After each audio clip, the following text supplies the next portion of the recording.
अच्छा, ये हमारे पास पुश हो गया, टॉप हो गया। अब अगर हम लोगों ने स्टैक से कोई एलिमेंट रिमूव करना है तो वो कैसे करेंगे? आपकी बुक के अंदर जो पॉप का फंक्शन है, पॉप होता है स्टैक से रिमूव करने के लिए हम लोग पॉप का फंक्शन यूज करते हैं। तो आपके बुक के अंदर जो है वो जो पॉप का फंक्शन है वो बेसिकली दो काम कर रहा होता है। एक आपको टॉप मोस्ट वैल्यू रिटर्न कर रहा होता है, बाय रेफरेंस वो रिटर्न कर रहा होता है। और दूसरा काम ये कर रहा होता है कि वो स्टैक से उस एलिमेंट को रिमूव कर देता है। तो हम लोगों ने कहा कि हम लोग एसटीएल को फॉलो करेंगे, तो इसलिए हम लोग पॉप करने के लिए पॉप का एक अलहदा फंक्शन बनाएंगे, टॉप का एक अलहदा फंक्शन बनाएंगे। तो जो टॉप का फंक्शन है वो स्टैक की हमें टॉप मोस्ट वैल्यू रिटर्न कर देगा, और जो पॉप का फंक्शन है वो स्टैक से एलिमेंट को रिमूव कर देगा। तो जब हम लोग एस डॉट पॉप करते हैं तो स्टैक के अंदर पहले 5 पड़ा हुआ था, फिर उसके अंदर हमारे पास जो है वो 2 पड़ा हुआ था। अब हम लोग जब पॉप का फंक्शन कॉल करेंगे तो बेसिकली क्या होगा, 2 जो है वो स्टैक से रिमूव हो जाएगा, 5 जो है वो स्टैक पे रह जाएगा। तो कौन बताएगा कि जो पॉप का फंक्शन है उसकी इम्प्लीमेंटेशन क्या होगी? टॉप सर में उसको से माइनस। Minus minus. शाबाश, तो आप लोगों को ऑलरेडी सारी एडिटीज आती हैं, तो आई डोंट नो इस कोर्स का कोई फायदा भी है या नहीं। अच्छा, टॉप इंडेक्स जो है वो माइनस माइनस कर देंगे तो बेसिकली क्या होगा कि हमारे पास जिस तरह स्टैक का टॉप पहले हम लोगों ने 5 इंसर्ट किया, टॉप इंडेक्स जो है वो हमारे पास 0 हो गया। फिर हम लोगों ने 2 इंसर्ट किया तो हमारे पास टॉप इंडेक्स जो है वो 1 हो गया। ठीक है। अब हम लोगों ने जब रिमूव करना है, इसको 2 को स्टैक से रिमूव करना है, तो अब हमारे पास क्या होगा, टॉप इंडेक्स को माइनस माइनस कर देंगे तो टॉप इंडेक्स जो है वो हमारे पास फिर जो है वो 0 पे चला जाएगा। इस 2 को हमें फिजिकली रिमूव करने की जरूरत नहीं है। एक तो हम लोग कर भी नहीं सकते कि एरे के अंदर से बीच में से कोई एक एलिमेंट आप रिमूव नहीं कर सकते। अगर आपने मेमोरी डीएलोकेट करनी है तो आपको पूरी की पूरी एरे डीएलोकेट करनी पड़ेगी, उसका एक एक सब पार्ट जो है, उसका एक सबसेट जो है वो आप रिमूव नहीं कर सकते। और दूसरी चीज़ ये है कि हमारे पास अगर 2 यहाँ पे पढ़ा भी रहे तो उससे कोई फ़र्क नहीं पड़ेगा, क्योंकि जब हम लोग अगली मरतबा पुश का फंक्शन कॉल करेंगे तो जो भी वैल्यू हम लोग पुश को पास करेंगे वो इसको 2 को जो है वो ओवरराइट कर देगी वो वैल्यू। ठीक है। तो यहाँ पे एक और टर्म आपके पास आ जाएगी कि देखें, जिस तरह हम लोग जब मेमोरी एलोकेट करते हैं ना, तो उस मेमोरी के अंदर जो वैल्यूज़ पड़ी हुई होती हैं पहले से, उसको हम लोग क्या कहते हैं? अब जिस तरह हम लोगों ने कंस्ट्रक्टर के अंदर data is equal to new I N T N किया, तो डाटा के अंदर कुछ अगर सी आउट कराएंगे डाटा के, अभी इसके अंदर स्टोर कुछ भी नहीं किया, बस सी आउट करवा देते हैं डाटा के सारी वैल्यूज, तो हमें क्या नजर आएगा?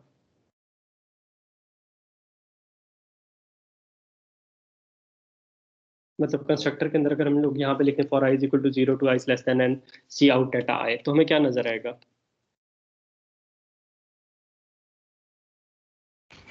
गार्बेज वैल्यू होगी I think sir. You are very right, garbage values हमें नजर आएंगी। तो हमारे पास जब मेमोरी एलोकेट करते हैं तो उसके अंदर हमारे पास गार्बेज वैल्यूज पड़ी हुई होती हैं। ठीक है। तो इनिशियली डाटा के अंदर, इस एरे के अंदर सारी गार्बेज वैल्यूज पड़ी होंगी। अब 2 जो है वो हमारे पास कभी एक मीनिंगफुल वैल्यू थी, क्योंकि हम लोगों ने एस डॉट पुश जो है वो 2 किया था। लेकिन जब हम लोग पॉप करेंगे तो 2 तो एरे में रहेगा अपनी जगह। ठीक है।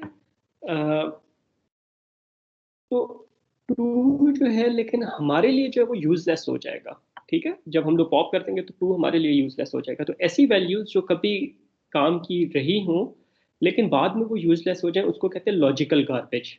ठीक है। तो ये टू जो है, it would become logical garbage, कि अब हम लोग जब कुछ नई वैल्यू पुश करेंगे तो वो हमारे पास वो वैल्यू जो है वो टू को ओवरराइट कर देगी। ठीक है। तो अब आपने जो है वो आज एडीटी के अलावा साथ जो चीज़ें देख ली, एक कॉन्स्ट को देख लिया, फंक्शन नेम के बाहर यूज़ करते हैं तो उससे क्या होता है, फंक्शन नेम के अंदर पैरामीटर्स के साथ यूज़ करते हैं उससे क्या होता है, और फिर आपने एक और टर्म सीख ली लॉजिकल गार्बेज की, कि व्हाट इज लॉजिकल गार्बेज। अच्छा, ये हो गया, पुश हो गया, टॉप हो गया, पॉप हो गया। इसको हम लोग जो है वो एग्जीक्यूट करके देख लेते हैं। तो हमारे पास जो है वो हम लोगों ने क्या किया, सबसे पहले पुश किया स्टैक में, फिर हम लोगों ने एक और वैल्यू पुश की। ओके, पहले पुश किया, फिर हम लोगों ने टॉप से उसकी वैल्यू देखी, फिर हम लोगों ने एक और वैल्यू पुश की, फिर टॉप से वो वैल्यू देखी। तो पहले हमें 5 डिस्प्ले होना चाहिए, फिर 2 डिस्प्ले होना चाहिए। फिर हम लोगों ने 5 को पॉप कर दिया, रिमूव कर दिया स्टैक से। फिर हम लोगों ने देखा स्टैक के टॉप पे क्या पड़ा हुआ है, तो अब स्टैक के टॉप पे हमारे पास जो है वो 5 जो है वो पड़ा होना चाहिए। तो इसको हम लोग कंपाइल करके देख लेते हैं, रन करके देख लेते हैं कि जो वैल्यूज हम लोग एक्सपेक्ट कर रहे हैं वो उसी तरह है या नहीं। तो सबसे पहले 5 इंसर्ट किया, टॉप का फंक्शन कॉल किया तो 5 मिल गया। फिर 2 इंसर्ट किया, पुश किया, टॉप का फंक्शन कॉल किया तो हमें 2 मिल गया। फिर हम लोगों ने पॉप का फंक्शन कॉल किया, पॉप के फंक्शन के बाद फिर जब दोबारा टॉप का फंक्शन कॉल किया तो हमें 5 मिल गया।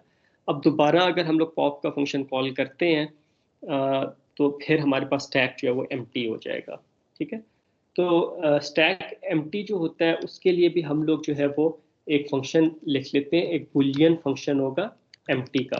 ठीक है, और ये फंक्शन क्या करेगा, ये हमें बताएगा कि स्टैक जो है वो एम्प्टी है या नहीं। ठीक है, तो मुझे ये बताएं ये फंक्शन जो है वो हमारे पास कैसे काम करेगा, क्या होगी इसकी लॉजिक? सर अगर top less than 0 sir. Very good, जब टॉप लेस देन 0 हो तभी शायद। जी सर, टॉप लेस देन 0 हो। If top index is less than 0 तो हम लोग रिटर्न कर देंगे ट्रू कि स्टैक एम्प्टी है। एल्स हम लोग रिटर्न कर देंगे फॉल्स कि स्टैक एम्प्टी नहीं है। ठीक है, इसे लेस देन 0 भी कर सकते हैं, इसे हम लोग ये भी कर सकते हैं कि top index is equal to -1। ठीक है, ये भी हम लोग लिख सकते हैं। तो अगर स्टैक एम्प्टी होगा तो हम लोग देख लेते हैं उसे चेक कैसे करेंगे। अगर टॉप इंडेक्स -1 है या लेस देन 0 है तो हम लोग ट्रू रिटर्न कर देंगे कि जी स्टैक तो एम्प्टी है। और फिर हम लोग जो है वो अगर जो है वो हमारे पास -1 नहीं है टॉप इंडेक्स तो हम लोग फॉल्स रिटर्न कर देंगे कि अभी स्टैक के अंदर वैल्यूज जो पड़ी हुई है। यहाँ पे एम्प्टी के अंदर कुछ हमें और करना चाहिए आपके ख्याल में, या बस दैट्स इट, दैट्स इनफ?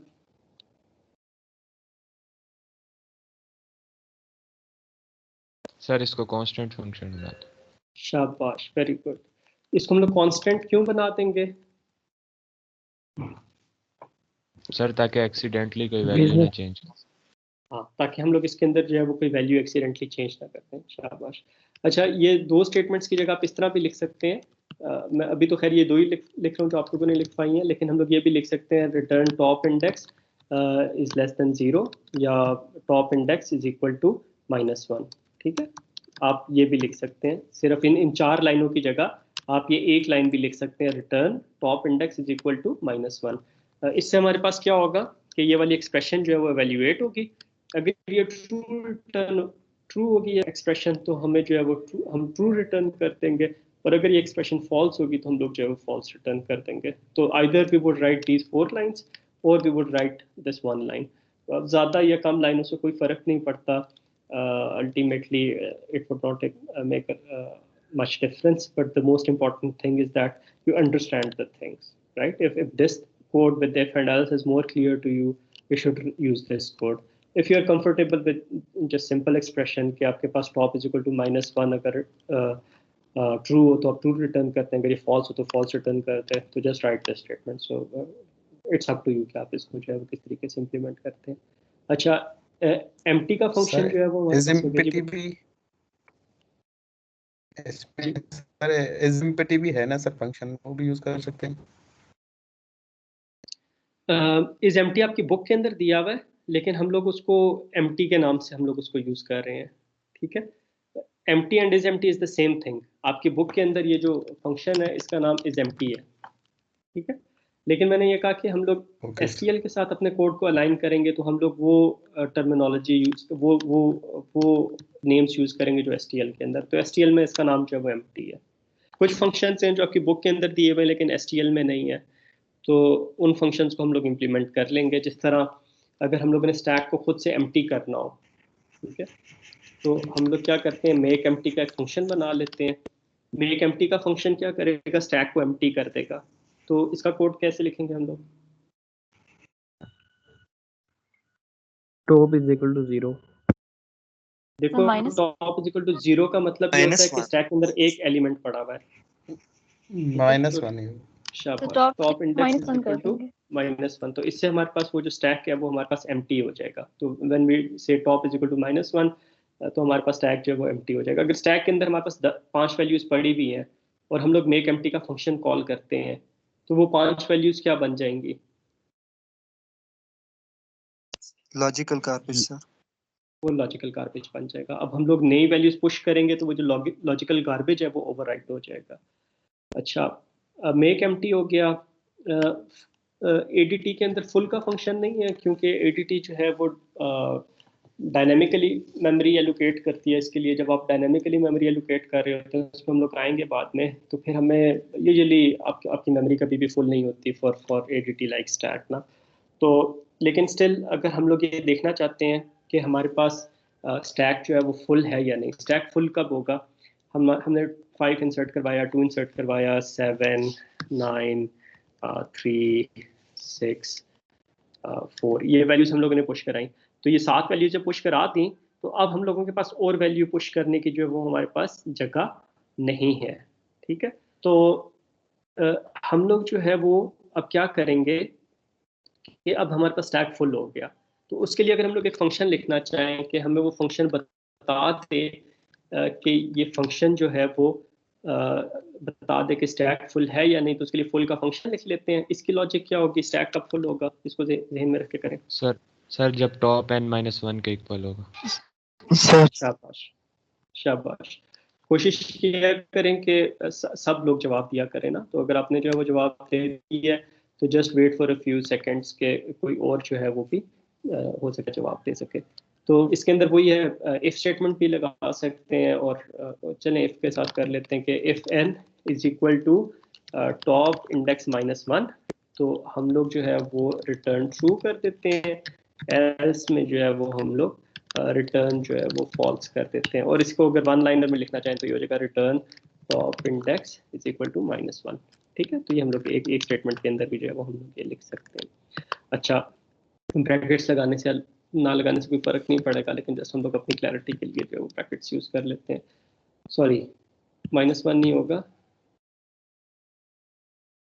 उल्टा कर दिया ना। टॉप इंडेक्स जो है वो हमारे पास n-1 के इक्वल है।